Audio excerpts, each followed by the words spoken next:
Hey guys, welcome back to the Ball Don't Lie podcast. Today, we're going to be going over the conference finals recap, and we're going to discuss the NBA finals, give our predictions, and our finals MVP. So let's get straight into it. I have Hudson with me, and we're just going to go ahead and get started with the Western Conference Finals. The Golden State Warriors beat the Dallas Mavericks 4-1, pretty convincing. Steph Curry won the Western Conference Finals MVP, and they pretty much dominated this series from start to finish. Luka had his moments, but beating that Golden State team is always going to be a difficult task, no matter the cost. And his teammates just didn't hit open shots except for Game 4. Game 5, they had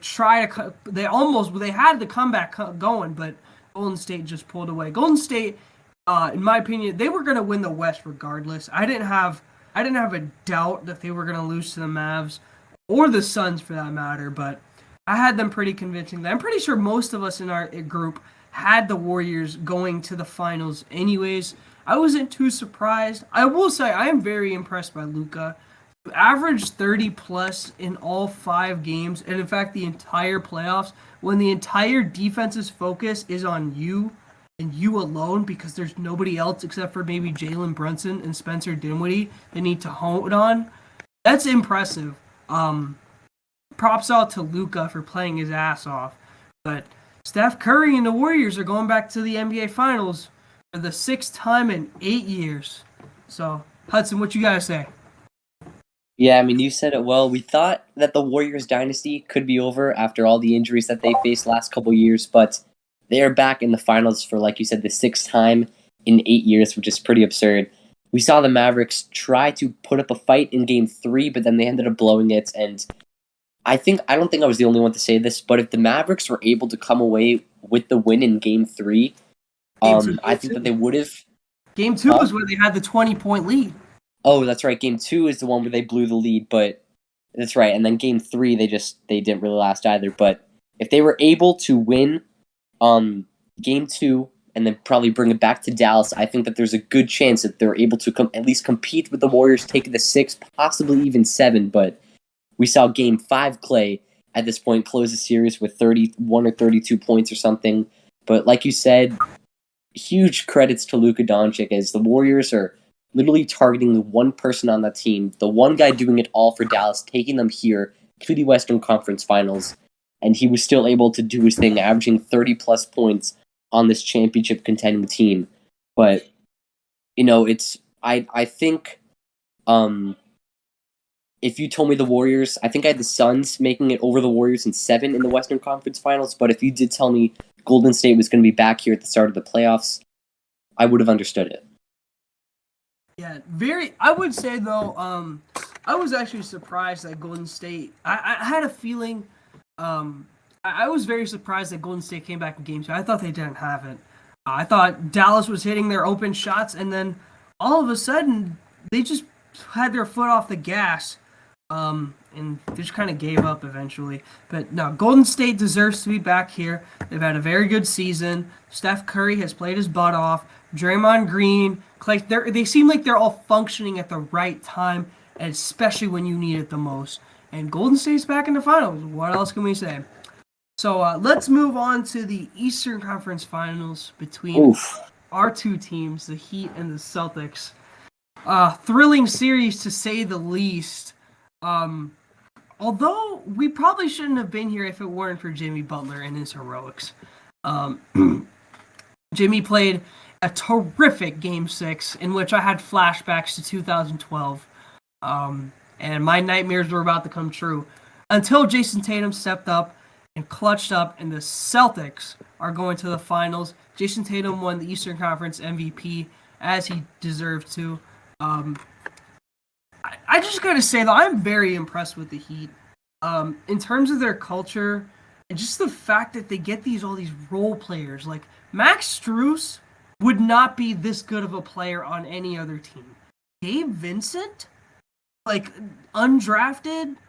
Duncan Robinson? Okay, Duncan Robinson's another head case. We'll talk about him later. But, like, I'm very impressed, and I fully expect Miami to be back here next year. If they're a very hard defensive nose team, I expect them to make some moves over the summer. But I'm just very happy that the Celtics pulled away with this. Jason Tatum and Jaylen Brown finally came through when their legacy, when their entire career was on the line. Not their career, but if they didn't pull this series off against the Heat, the entire storyline would be Tatum and Brown can't get past the Eastern Conference Finals. And I think possibly there might be a complete breakdown of the entire team. And, it's very possible, or they might have kept up with the same team, but, the comeback that they made this season would be all for naught. And they just pulled through. When you needed a bucket, Tatum and Brown in Game 7 were elite. I was very surprised.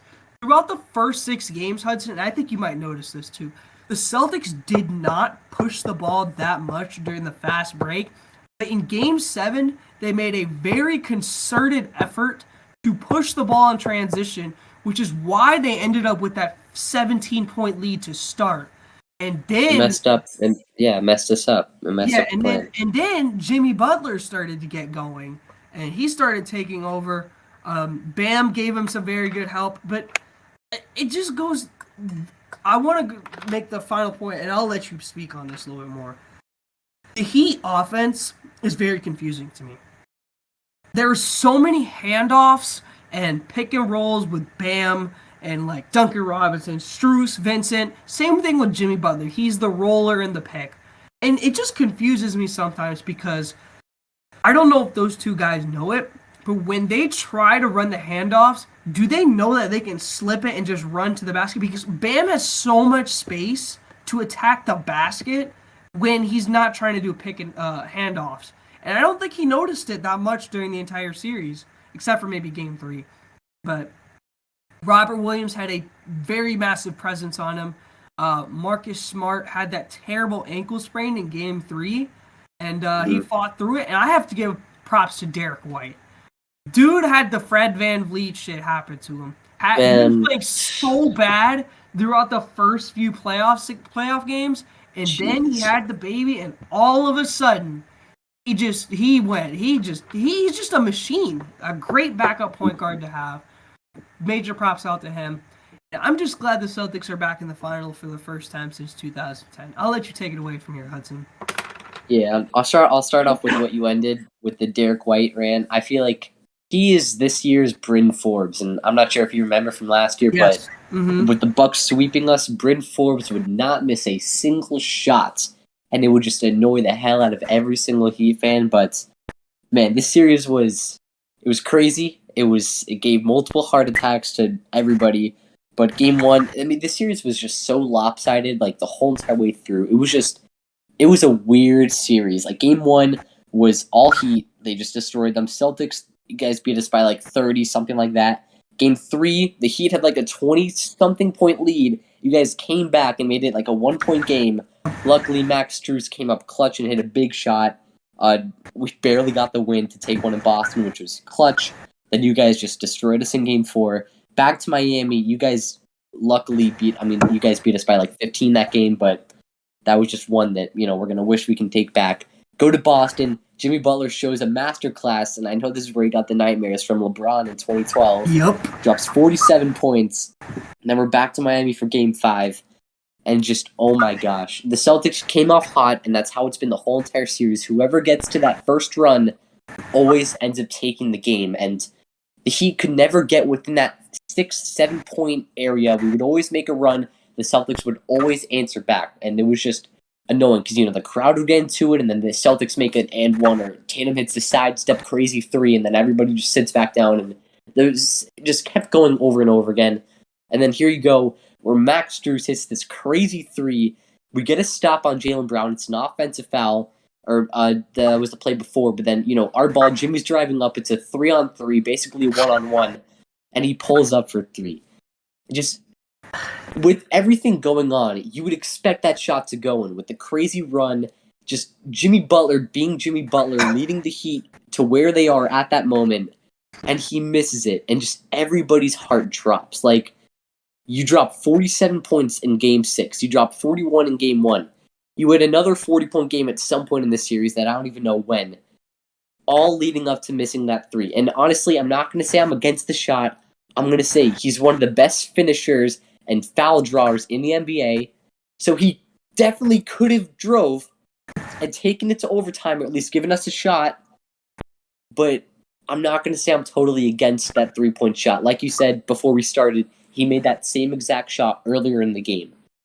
I'm not totally against that shot, but I mean, I feel like the Celtics just deserved it. And honestly, I'm not going to say I'm glad you guys won, but it's good seeing that, this is one of the best historic comebacks mid-season, being, I'm sure it was, 21 and 23 or 18 and 21. Around that, like 18 and 21 being like the 11th or 10th seed or whatever, having very grim playoff hopes, maybe even play-in hopes, pushing their way back to the 2nd seed, winning the Eastern Conference, getting to the finals. It's definitely going to be a fun run, but I'm just going to be giving you guys props for winning an insane series, a memorable series. Yeah, for sure. I will say, though, the Jimmy Butler shot, I have no problem with that shot. Because I know for a fact, if you're Jimmy Butler in that situation, you played, 45 minutes, and you played 40 minutes. 48 minutes. You played 40 minutes in Game 5. You played 45 in Game 6. You played the entire game up to this point in Game 7. I think the thought in Jimmy's head was, let's end this right now. If I make this shot, at least I put my team in the lead and we have a chance to win, get one more stop. And he obviously, I don't think it was in his mind to think, let's go to overtime. Because I didn't think Jimmy had it in him. He was getting tired in that fourth quarter. He only had 4 points in the fourth quarter. And in that huge run the Heat made in the last 3 minutes, he didn't have a single bucket. It was gas, and I have no problem with that last 3 attempt at all. I really got to give props to the Heat, but I want to ask you one question, and this will wrap up the Eastern Conference Finals talk that we have. Duncan Robinson. Yeah. What are the Heat going to do with Duncan Robinson? I actually want to know this. Like, I'm so confused. This dude torched the Celtics in the bubble in 2020, and all of a sudden, he's getting DNPs left and right. It just doesn't make sense to me. Man, it's just the depth of this team is so tight, and I feel like, you had guys like Kendrick Nunn, Duncan Robinson last year, who, caught the attention of everybody. Nunn leaves in free agency. Duncan obviously gets that huge extension. He's expecting huge things. And just through the start of the first couple weeks of the season, has not lived up to expectations. We're talking about a little bit of a slump that he's going through.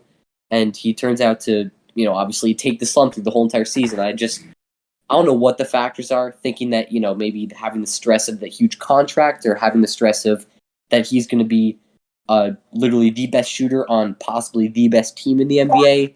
But you see a guy like Max Strus come around, this time Gabe Vincent comes around, and I feel like the Heat are just going to keep doing that, finding these undrafted gems and turning them into guys like Duncan Robinson. But obviously, after this Duncan deal not being so quick to give them that huge 5-year, $90 million deal, but it's just unfortunate to see him go from a $90 million player to being on the bench the whole entire time. But he just hasn't really found, that consistency on this roster throughout the season and throughout the postseason. Yeah, he's had a very bad slump, and he had that one game in the first round, and then all of a sudden he couldn't start hitting his shots. Except it's all been in garbage time. He dropped 7 threes. Yeah. All those have been in the fourth quarter. Right. Look, Duncan Robinson's a head case. I expect Miami to trade him. I expect Tyler Hero to actually get shipped out. I know you probably do too. I low-key think that he could get Donovan Mitchell this offseason, but that's another story for another day. We'll get to that later on other episodes. But now we need to move on to the NBA Finals, and probably one of the best matchups we've seen in a while. We thought Suns-Bucks was going to be really good last year, and it was. But this matchup is going to be... This is a coin flip. Like, either team can win this series. And I would have no problem between anybody picking between either team. Celtics Warriors. Two built but not bought teams. That's what I like most about this finals. Two teams that were built on draft picks, homegrown players. And that's what I really appreciate. Now we're in the era of the super team and all that stuff, but I'm really glad that we have two teams that are core built. Let's talk about Golden State first. Look, we mentioned the chemistry between Draymond, Clay, Steph all coming together, and now they have two other pieces they can rely on in Wiggins and Poole as well to get them out of situations. Elite defense, the experience is there. They are the favorites to win this series, and I don't see why they shouldn't be the favorites to win this series. They have the more experience. They have 123 games combined between all their players in the finals, and the Celtics have 0. I don't see why at all you wouldn't pick the Warriors. However, Boston's defense is no joke. Marcus Smart and Jason Tatum, Jaylen Brown, they're going to hound Steph Curry, Clay, and Wiggins. And it's going to be an interesting finals. Hudson, I want to hear your predictions and your thoughts. Yeah, as you mentioned it, the phrase "defense wins championship" defense wins championships can definitely be the case for this final series. And these two teams might have arguably the best defenses in each of their respective conferences. So it's going to be a fun defensive matchup with also some great offensive players here and there, or throughout the whole entire series. But I feel like the big thing here is going to be experience. And I know Tatum and Brown finally got to the finals after being in the Eastern Conference 4 or 5 different times. But I feel like I said, the big thing here is going to be experience. And I'm going to be taking the Warriors in 7. And I feel like if I'm in your spot as a Celtics fan, I feel like you can't be mad at somebody for taking the Warriors. I think you already said that, but you can't be mad at somebody for taking the Warriors here. They've literally, every single player on that team has been to the finals before, or in this big stage before. Obviously, Curry, Clay, I don't think Wiggins has been in this huge spot before, but also Kevon Looney and just Draymond Green. Jordan Poole's obviously that young player, but he's been a stud all season and postseason for them. It's going to be a fun matchup seeing these two teams go against each other head to head for the full 7-game series. But this series could really go either way. Yeah, you're absolutely right. Who would be your finals MVP if the Warriors won? I feel like it's gonna be Steph Curry. You can't really go anybody else.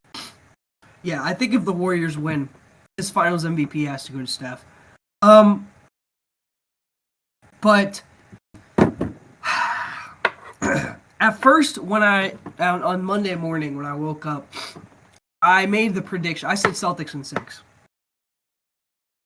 The Celtics are such an interesting team because what they've done this postseason is nothing short of remarkable. They've had the toughest test. They played their butts off. I would say, and I think you would agree too, they've played far better competition than the Warriors have. They beat KD and Kyrie in a sweep. They beat the defending champs, Giannis, of course, without Middleton, and they beat the number 1 seed Heat, a tough, hard-nosed, gritty team. And of course, that's without Tyler Hero, fine. But the Celtics dealt with their own injuries too, and they're battle-tested. I feel like they're ready for the moment. And on Monday morning, I had the opinion of Celtics in 6. I'm going to shift to Celtics in 7. This Celtics team likes to make it harder than usual. It's going to be flip-flop. But in Game 7, I think I think Jason Tatum has an absolute monster game, and I think he closes it out and wins his first ever finals. I think he wins the finals MVP, and I think the Celtics get the job done. Their defense is going to be a little bit too much for Steph. So yeah. Yeah, and I think if the Celtics do win the finals, it's going to unanimously go to Jason Tatum, the Finals MVP. But honestly, obviously, us both taking the different team in 7, me, the Warriors, you, the Celtics. This could go. This it's just crazy to think that the champions of the world. Then obviously, whatever happens in the offseason between the losing team and the winning team could all be decided by one shot. Obviously, Jimmy Butler making that 3-point shot could have the Heat in the finals. We could be in a completely different stage right now in our offseason plans. I know we're thinking a guy like Donovan Mitchell or Bradley Beal or Zach LaVine, but honestly, that happens almost every single offseason. Oh, I'm taking it away with the Heat offseason here. But it's going to be a fun finals matchup. I could definitely, but another thing I wanted to ask you about is Marcus Smart is obviously going to be guarding Steph Curry, yeah? Yeah, I would assume he gets the primary assignment, yes. Right. What do you think, because obviously, Marcus Smart hasn't gone up, because I saw Stephen A. talk about this morning, and I know he can get a little carried away. I just want to hear your opinion on this about, obviously, Marcus Smart and the Celtics haven't really gone up against anybody who's an off-ball runner and just player like Steph Curry and running around through all those screens and stuff. Do you think it's going to, impact, his ankle injury at all? Or, if you're the Celtics, do you want Marcus Smart running around chasing Steph Curry, or are you taking those switches? I think what the Celtics are going to do, they're going to try a few schemes. They're going to try running around screens. But the Celtics all year have been a team that switches everything. And I think that's what they're going to try. They're going to try to force Golden State to play isolation ball and force them off their game, because we saw what happened in the Dallas series. Excuse me. We saw what happened in the Dallas series. Reggie Bullock tried excuse me. Reggie Bullock tried chasing Steph all around the perimeter, and it really didn't work. So I would expect the Celtics to switch everything, yeah. We'll see how that works. They will definitely adjust if that doesn't work. But I think switching forces Golden State off their game and forces them to play isolation. But we'll see what the Celtics do. I think that's what they will. They'll try having Smart run around and chase Steph. And I think Smart will play through it anyways because he's a rough rider. If that doesn't work, they will switch it. Yeah. It's going to be interesting to see how first-year... also credits to Ime Udoka. First-year head coach taking this team to the NBA Finals is just absurd. I would never think that the Celtics would be here. Mm-hmm. It's just been a crazy run all season. Yeah, it's going to be a crazy finals. I'm really excited. Jason Tatum in his first ever finals. Jaylen Brown. Al Horford, the old G, 35 years old. He's about to turn 36. Yeah. So congrats to him for making his first finals. I'm really excited. But, that's shit, man. Make sure you edit someone else coughing out. Shit. I have not been feeling well either all day. I have not either. Yeah. Anyways, that's going to wrap it up. Thank you guys for listening. Make sure you subscribe, hit the like button, turn on notifications, and as always, we'll see y'all later. Peace.